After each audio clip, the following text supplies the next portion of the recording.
Okay, here it is, my initial review of our Tesla Model 3 Performance after 1 month of ownership.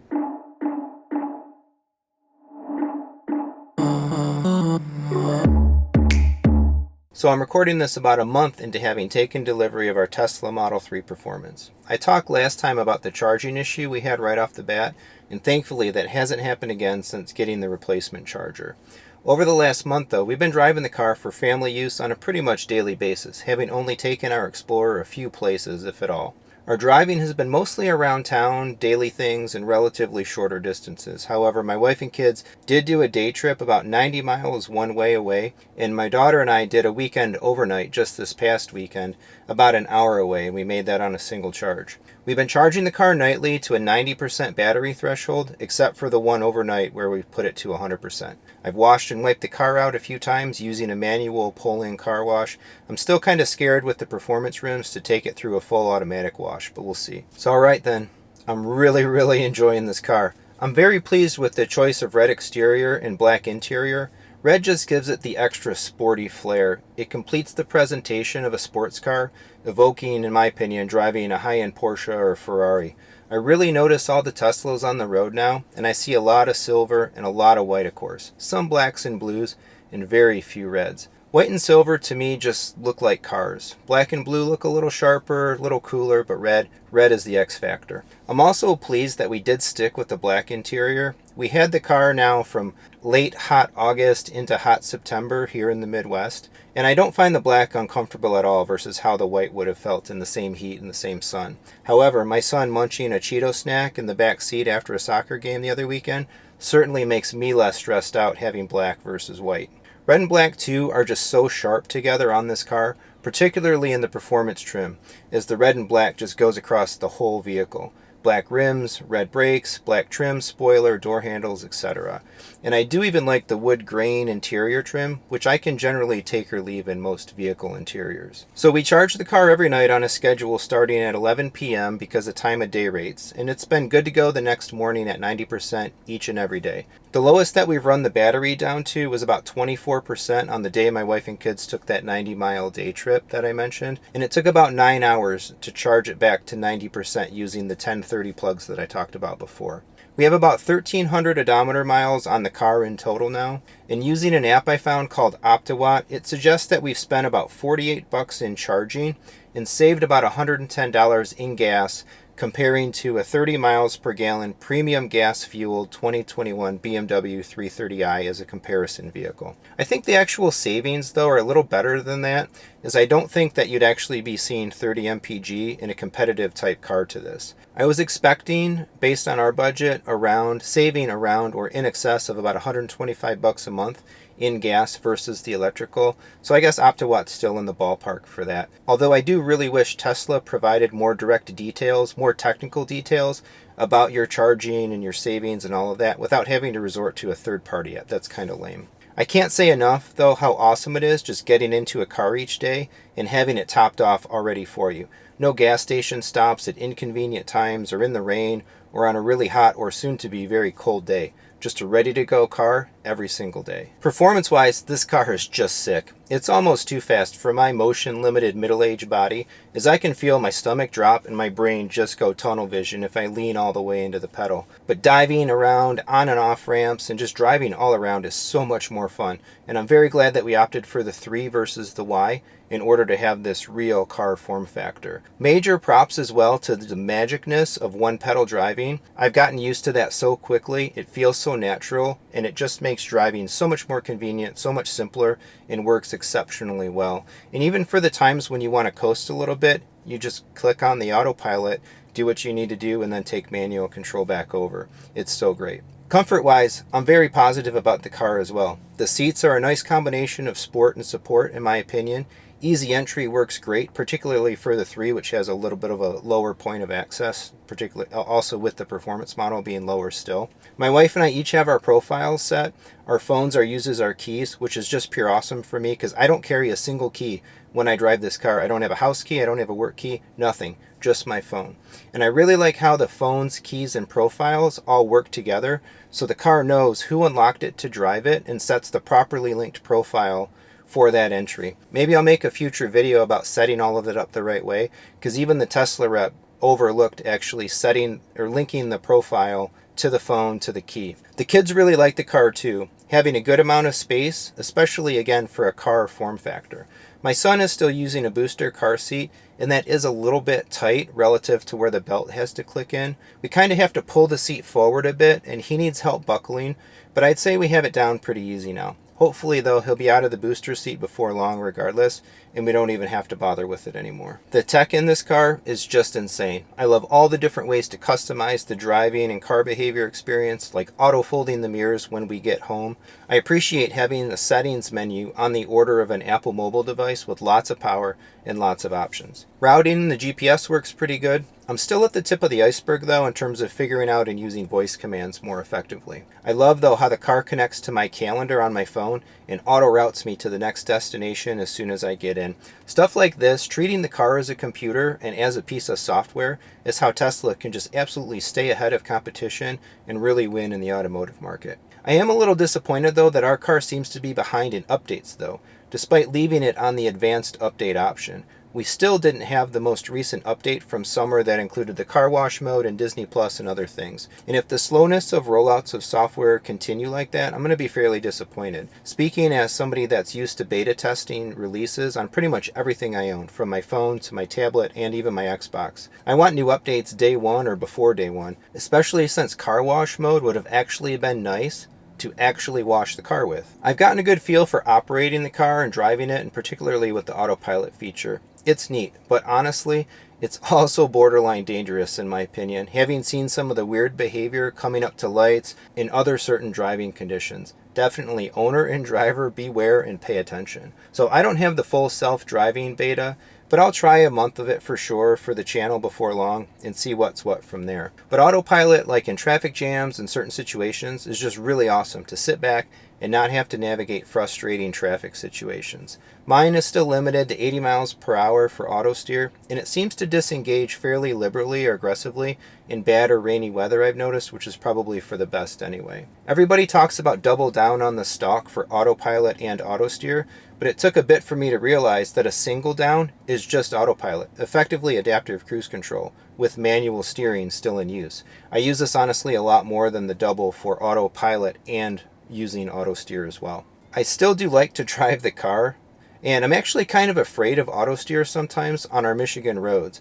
Auto steer doesn't drive around hazards like potholes or debris and that sort of thing in the road, and it kills me when the car just rolls right over that stuff in the auto steer mode. So I find I tend to reserve auto steer specifically for traffic jams or for very clean, open, safe, nice road conditions. Otherwise, I'd rather be steering myself to make sure to go around and avoid potentially damaging obstacles. I do also find autopilot is a bit more touchy than, say, the adaptive cruise control on our older Explorer.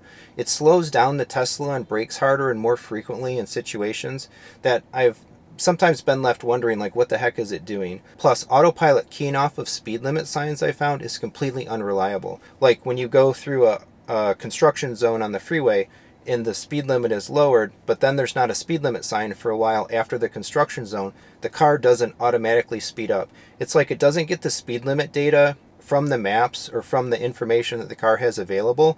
It only keys off of speed limits that it sees with the vision system. And I don't know about you, but I find there's hardly any speed limit signs around on roads nowadays. Auto steer also struggles a bit if you're driving adjacent to a merge lane. Say you're in the right lane of the highway and there's always off ramps and on ramps merging in, and there's not a lane marker in between the two. The car will wobble in and out trying to stay right in the middle of that wider lane condition instead of just driving ahead and hugging the one line marker on the left that it can actually see. I think that's also a little bit dangerous at times too, as other cars might be coming through that on-ramp or off-ramp trying to get on or off or merge with the freeway. So there's a lot of work to do here, I think, in terms of software and controls for sure with regards to autopilot. and Autosteer, but it's no less pretty amazing what it already does do today. Just be mindful that the car isn't really at a point to be fully and reliably driving for you, depending on where you live and the conditions around you. And all those things people do with bean bags and sitting in the back seat and crap on YouTube and other places, those people are just pure idiots. Storage space has been fine. We've been able to take everything we need to places without even really using the extra trunk storage under the panel, and we've used the front pretty sparingly as well. My daughter and I did the overnight away weekend just fine with what we needed to take, and I was able to load a handful of plastic storage bins, more than I expected to be able to fit actually, when I was moving a bunch of things around one weekend a couple weeks ago. Cup holders work great for the metal water bottles and the coffee cup that I use when we travel. My water bottle even fits great in the angled door cup holder, so when I take coffee and water, I'm good to go with places to put both of my cups. Having the wireless phone chargers is just exceptional. I drop my phone on there pretty much every time I drive somewhere, versus just having tossed my phone haphazardly in the center console space in our Explorer or in the Alfa Romeo that we had prior to this Tesla. Having your phone topped off during the drive, not draining battery to stream music or podcast and so on, is just so totally convenient. It's awesome. The entertainment options on the car are really great too. We find ourselves using the Tesla music streaming service quite a bit. Good songs and great quality. And for all the accolades that I had seen about the audio system in this car, it really delivers. Pure, clear, great quality audio. So many speakers. It's amazing. I've never heard such clear phone calls in a car before either. In the music again, it's just spectacular. Bluetooth audio for Apple Music and podcasts works the best I've seen in any of our recent vehicles. The Alpha was terrible in terms of that kind of connectivity working reliably. Cover art and all that is properly shown on the screen and the UI is nice. I still really want to see Apple Music natively supported, as well as Apple Podcasts native would also be exceptional in a future update. Of course though, we set our Apple Music to stream in high quality lossless now, and the Tesla audio system just really makes it shine. Having YouTube and video apps has also been excellent at times, like sitting in the car through soccer practice for my kid. It's awesome being able to sit inside the car with the HVAC on, entertained and comfortable while waiting, and not having a combustion engine running for an hour to do it. I do find though that the Tesla cellular connection is a little bit slow. My iPhone 11 wireless speed on AT&T just kills it. And I don't know if the hardware in the car needs more power or what, but while menus and all the car operations stuff on the screen is snappy and quick, this thing is a dog running Netflix or YouTube and the entertainment apps. Maybe I set my expectations too high, but I really expected the car to be on par with at least a weaker Roku or some other type of streaming box. So be careful how much you tap around when you're using YouTube, for example, when it's not responsive, as it's one of those things where it's not doing what you tapped for it to do, but it's still queuing your presses and commands, and it's going to execute all of them when it finally catches up.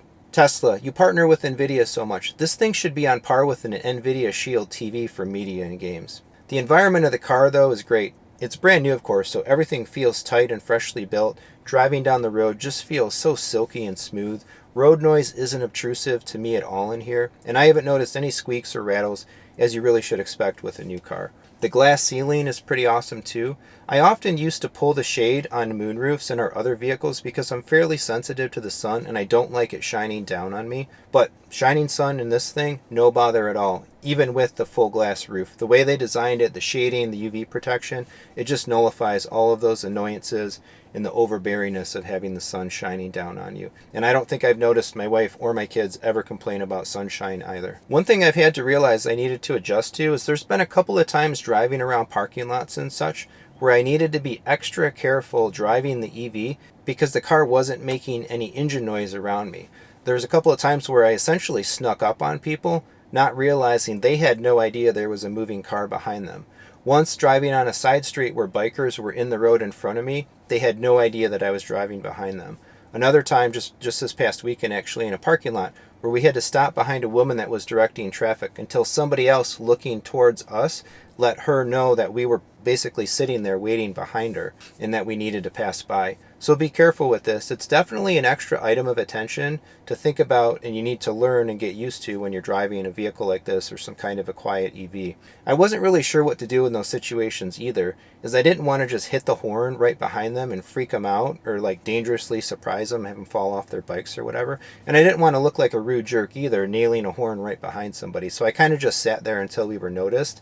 and then we made our way around. So despite the fact that Teslas are relatively somewhat common on the road nowadays, in the last few weeks we've seen a variety of friends and family and cross paths with different people coming in and out of stores or whatever, and everybody just digs on the car. I think it's the red too. The red just draws people's attention. People, though, are really interested to check this out, ask a bunch of questions, ask about how it works, what it does, all that sort of thing, and then particularly to take a ride. Tesla really has a lot of interest and mindshare out there to cultivate all over the place. And so there's a long, great future ahead, I think, for them selling vehicles. And during test drives, man, people just get those giddy smiles when you launch this thing, and all the cool tech just impresses people so much. Then you have all the fun tech in the toy box too. We're a month in, and my kids still can't get over all the fun stuff. Farting cars, farting turn signals, and so on. I think we'll be in Santa mode the entire time from Thanksgiving until Christmas this year as well. And I don't know exactly when it'll get old driving through neighborhoods with the ice cream truck jingle on while watching people give you absolutely confused and comical looks as you drive by. Sentry Mode remains an interesting feature as well, and I really like the idea of it, plus the recording dash cam. Dash cams are a really big safety item in other parts of the world in my experience, but they don't seem to be very big in the US. But I like the idea of having it here. It's one of those things like a generator we have on our house, where it really just sits idle like 99% of the time, but when the power goes out or something might happen at some point with the car, it's going to be priceless to have that footage available if you need it to prove that something happened or prove that something didn't happen. I'm also comfortably good now with all the controls and the interfaces. I've adapted pretty quickly to just having the big screen UI and nothing else. It works just fine. The design and build of the car also certainly makes it absolutely a snap for cleaning, wiping everything down without all the nooks and crannies and so on that you get in a regular car dashboard. So that's my 1 month impressions. I'm sure I've left some stuff out, so check back for more, but I'm digging it, and I'm all in on this car to date. Although granted, at 1 month, it's still a little bit in the honeymoon period. So we'll see how it holds up, of course. And if we start to find any issues or failure modes, you're going to know about it. And I do certainly hope we see some software updates completed, like immediately, Tesla. So going forward on the channel, I'll be talking about accessories, and likely giving a somewhat controversial opinion on what I think are people going overboard with accessories based on my experience of watching other videos and other information. We're also getting the garage door opener installed, and I'll talk about that, as well as hopefully getting my wife on camera for her slightly less tech enthusiastic opinion of the car. So lots more to come. Please do like and particularly subscribe to support the channel. We're really starting to pick up in the rate of growth and minutes watched and all that sort of stuff, and every one of you helps out so much. Let me know what you want to see and hear from me regarding Tesla and other automotive tech, and I'll be happy to deliver. Thanks so much.